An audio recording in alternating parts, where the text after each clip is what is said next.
Hello friends, आप सभी का एक और नए सेशन में बहुत बहुत स्वागत है। आज हम इस सेशन में परसेंटेज को समझेंगे। परसेंटेज एक बहुत ही इम्पॉर्टेंट टॉपिक है और इसके बिना मैथमेटिक्स में गुजारा भी नहीं है।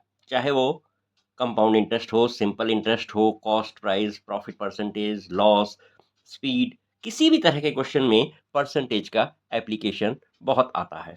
इसलिए हम आज परसेंटेज को थोड़ा बेसिक से समझने की कोशिश करेंगे। परसेंटेज जैसा कि इसका मतलब है पर सेंट। सेंट माने 100 और पर माने 100, प्रत्येक 100 पर।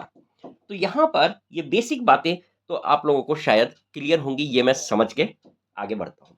तो इसमें कुछ बातें ऐसी हैं जो हमें याद रखनी चाहिए, जो हमारे दिमाग में रहनी चाहिए।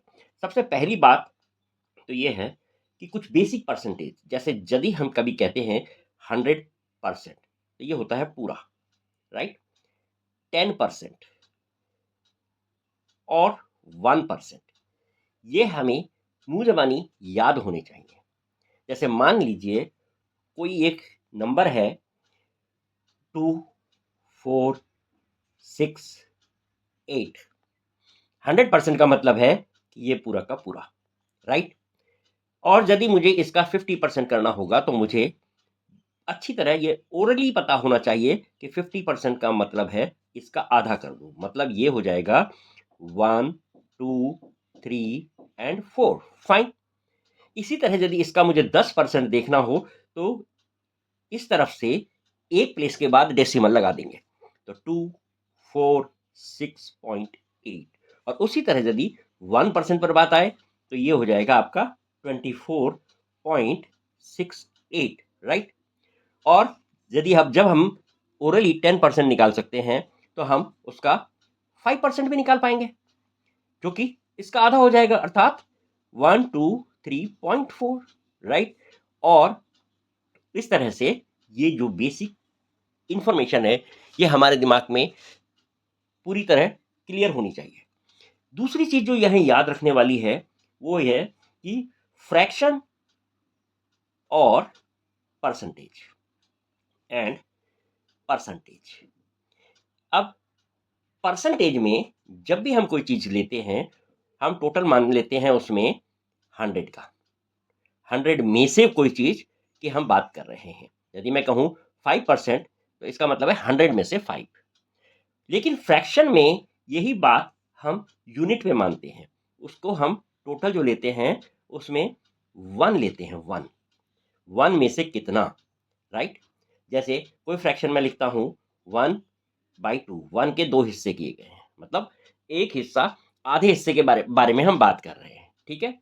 और ऐसे ही यदि हम 50% कहें तो 50% आपका 100 का 50 होगा, ठीक है ना। तो यहां पर एक बात बहुत क्लियर होती है कि फ्रैक्शन से परसेंटेज के लिए मुझे उसका 100 गुना करना पड़ेगा। Is it clear?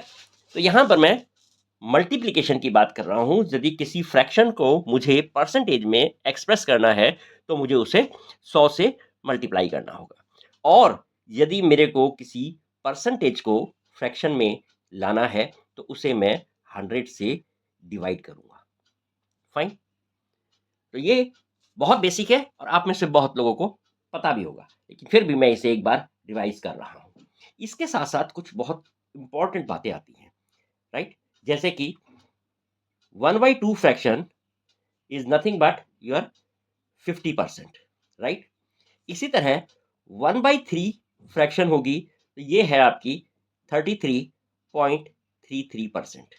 फाइन। और यदि मैं 2/3 की बात करूं तो वो हो जाएगा इसका डबल, 66.66% एंड सो ऑन। आप इसमें और आगे कुछ भी कर सकते हैं, ठीक है ना। तो ये आइडिया होना बहुत जरूरी है।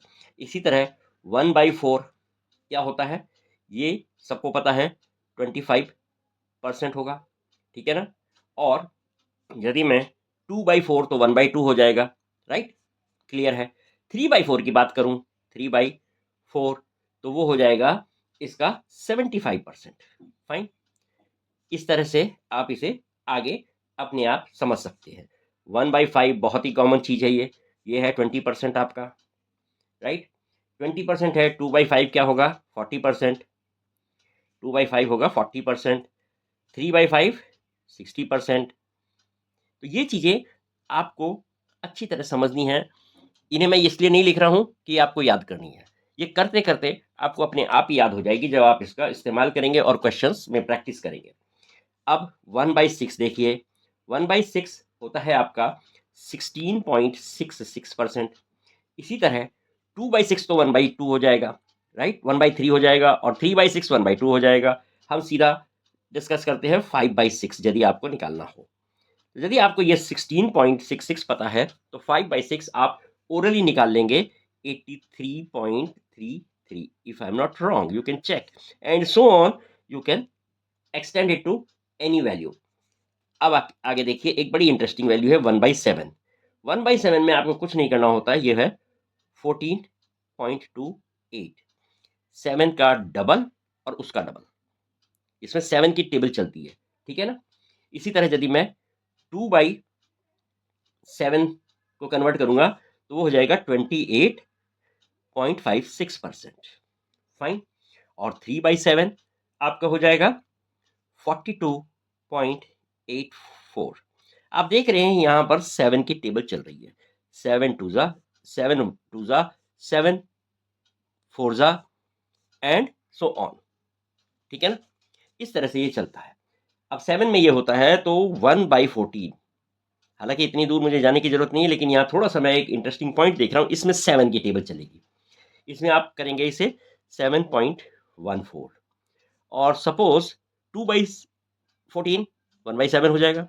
3/14 देखते हैं, 3/14 आपका 3 से मल्टीप्लाई कर दीजिए 21.42, और इसी तरह 5/14 आपके पास आ जाएगा 35.70। ओके, इसी तरह की 1/8 को भी देखते हैं। 1/8 इज 12.5, फाइन। 3/8 इज 37.5, क्योंकि इसे मैंने 3 से मल्टीप्लाई कर दिया। और इसी तरह 5/8 आप इसे 5 से मल्टीप्लाई कर दीजिए, 12 5 60, दिस विल बी 62.5। तो ये थोड़ी प्रैक्टिस के बाद बिल्कुल आपको याद करने की जरूरत नहीं पड़ेगी, अपने आप हो जाएंगे, ठीक है ना। अब एक और इंटरेस्टिंग पेयर है 1/9, और इसमें आपकी टेबल चलती है 11 की, जैसे ये 7 और 14 में चली थी, इसमें चलती है आपकी 11.11। ये डबल नहीं हो रहा है यहाँ। इसी तरह यदि मैं 2/9 करूं तो ये हो जाएगा आपका 22.22 एंड सो ऑन, आप इसे ले जा सकते हैं। और ऐसे ही 1/11 में आपकी टेबल चलेगी 9 की, 9.09, और 2/11 में आ जाएगा इसका डबल 18.18। ये सारे परसेंट हैं, कहीं कहीं मैं लगाना भूल गया तो आप इसे समझ लेना, ये सब जो है परसेंटेज है। परसेंटेज की बात कर रहे हैं हम, फ्रैक्शन से परसेंटेज में उसे कन्वर्ट कर रहे हैं। तो जब आपको ये चीजें पता होंगी तो आप फटाफट इसे कर पाएंगे, ठीक है ना। और ये बात मैं बता ही चुका हूं कि फ्रैक्शन से परसेंटेज में लाने के लिए आपको 100 से मल्टीप्लाई करना पड़ता है, और परसेंटेज से फ्रैक्शन में लाने के लिए आपको इसके डिवाइड करना पड़ता है 100 से। अब एक और पॉइंट देखते हैं, क्योंकि ये कुछ चीजें हैं जो बहुत फ्रीक्वेंटली क्वेश्चंस में यूज होती हैं, इसलिए मैं इनका खास जिक्र कर रहा हूं अलग से, राइट। अब परसेंटेज में एक चीज और हम देख रहे हैं कि मोर और लेस, मोर और लेस, कोई चीज कई बार क्वेश्चन में आता है, कोई चीज एक पर्टिकुलर क्वांटिटी से 10% मोर है, सपोज कोई चीज 10% ज्यादा है, मतलब पहले बेस क्वांटिटी हमारे पास 100 थी और वो 110 हो गई।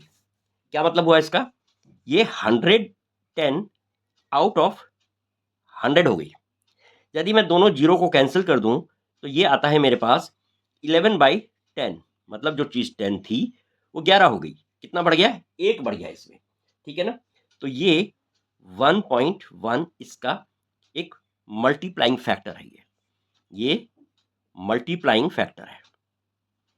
जब आप क्वेश्चंस करेंगे मेरे साथ तो आपको इनकी यूटिलिटी और कैसे इन्हें इस्तेमाल करेंगे ये आपको बहुत अच्छी तरह पता चल जाएगा, ठीक है ना।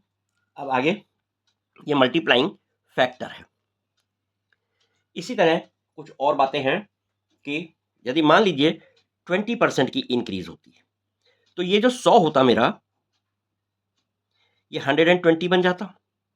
इसमें से मैं 0 कैंसिल करता और ये 2 6 एंड 5, तो इसका मल्टीप्लाइंग फैक्टर आपका होता 6/5। फाइन। तो इस तरह से हमें एक मल्टीप्लाइंग फैक्टर्स की जानकारी हो तो उससे भी हमें क्वेश्चन सॉल्व करने में बहुत फायदा होता है। अब आइए एक आध चीज और देखते हैं इसमें। अगला पॉइंट है ये सक्सेसिव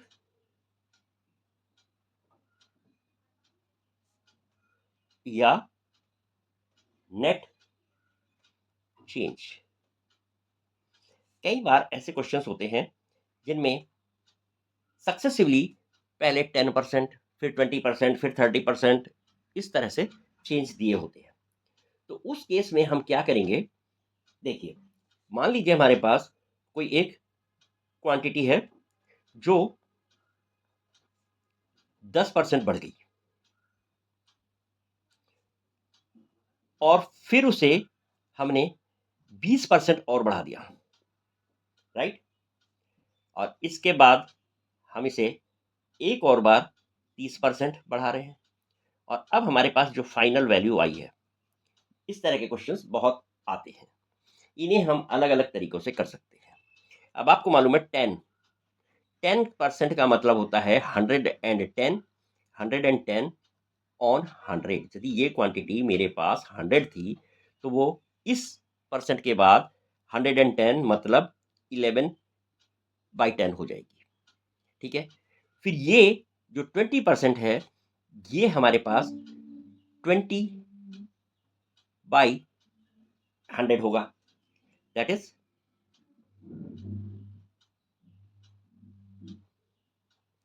फाइन। तो 20 का मल्टीप्लीकेशन फैक्टर, 20% का मल्टीप्लीकेशन फैक्टर हम निकाल लेंगे, ये होगा 120 हो जाएगा, सॉरी। तो ये आएगा 6/5 और इसी तरह मैं 30 का भी निकाल लूंगा, ये होगा 130 अपॉन 100 मतलब 13। तो हमारे पास जो नेट इफेक्ट आएगा 11/10 इंटू 6/5 इंटू 13/10 और ये आपका बनेगा, यदि हम इसे मल्टीप्लाई करें तो 1378 and this is 858 upon 500, right. That means if I just divide it by 5, because 100 तो है ही, परसेंटेज में मैं कन्वर्ट कर दूंगा, तो if I divide it by 5 it will be just 71.6%। अब देखिए यहाँ पर कुछ लोगों को डाउट हो सकता है। यहाँ पर देखिए मैंने क्या किया है, 500 में जब 500 था तो 858 हो गया, मतलब कितना बढ़ा, 358 बढ़ा है, राइट, 500 पर। तो 1000 पर कितना बढ़ेगा ये, यदि परसेंटेज करूं इसका तो एक के बाद यहाँ पॉइंट लग जाएगा 35.8%, राइट। सो इस तरह से हम इसे निकाल सकते हैं। इसके लिए वैसे तो फॉर्मूले भी हैं, फॉर्मूला भी आप यूज कर सकते हैं।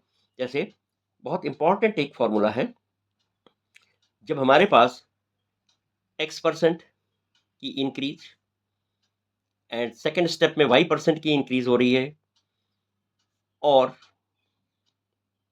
चलिए पहले हम 2 का देखते हैं। इसका फॉर्मूला जो आपका होगा वो होगा x plus y plus x into y upon 100। ध्यान रहे, ठीक है ना। लेकिन हर जगह हम फॉर्मूला यूज नहीं कर सकते, कई बार बहुत ही अटपटी सी परसेंटेज दी होती है जिसमें फॉर्मूला यूज करना थोड़ा सा मुश्किल हो जाता है, ठीक है। अब यदि 3 सीरीज हैं ऐसी, x% का इंक्रीज, फिर y% का इंक्रीज और फिर सपोज z% का इंक्रीज, तो इस केस में फॉर्मूला क्या होगा, x plus y plus z, right, plus x y y z plus z x upon 100 plus x y z upon 100 into 100। इसी तरह हम फॉर्मूला 4 सक्सेसिव के लिए भी कर सकते हैं, लेकिन इतना काफी है, ठीक है ना। तो आज की क्लास में इस थ्योरी के साथ साथ मैं चाह तो रहा हूं कि एक आध क्वेश्चन भी हो जाए, लेकिन वीडियो बहुत ज़्यादा लंबी हो जाएगी। आप इसे इतनी थ्योरी को रेडी करें और अगले सेशन में इसी के कंटिन्यूशन में जो कि कल आपको मिलेगा, उसमें हम इसके कुछ प्रॉब्लम्स करेंगे। अब देखते हैं, एक आध एग्जाम्पल्स में फिर भी देखता हूं। एग्जाम्पल ये क्वेश्चंस हैं, यहाँ हम कुछ क्वेश्चंस इसमें देखेंगे कि कैसे हम इसे अप्लाई करते हैं। पहला क्वेश्चन हमने लिया है, if the price of a book, if the price of a book is first increased by 15%, 25 कर लेते हैं इसको ताकि कैलकुलेशन थोड़ी इजी हो जाएगी, 25%, and then increased by 20%, the net change in the price is, ये आपको निकालना है। अब देखिए, बुक का जो भी प्राइस था, मान लीजिए 100 रुपीज उस बुक का प्राइस था, ठीक है। तो पहले स्टेप में जो हम करेंगे वो है 25%। 25% का मतलब है 100 पर 125 हो गया उसका प्राइस, और अगली स्टेप पर उसका प्राइस 100 से 120 हो गया, right. So let us just simplify this, 5/4 and this is nothing but 6/5, right. So this is 3/2 because we can cancel this also here, and 5 and 5 will cancel, 3/2, which is, when it was 2, 1 increased, fine. So this is nothing but 50% of the net change. Net change is 50%. This is the answer for this question. Let us quickly take another question, then we will end this session, and in the next session I promise you we will solve a good number of questions on this. Now second question और लेता हूं मैं, number A and B are 30% and 50% respectively more than the number C. आपके पास एक number है C जिससे A 30% है और B 50% ज्यादा है। The ratio of A to B, that of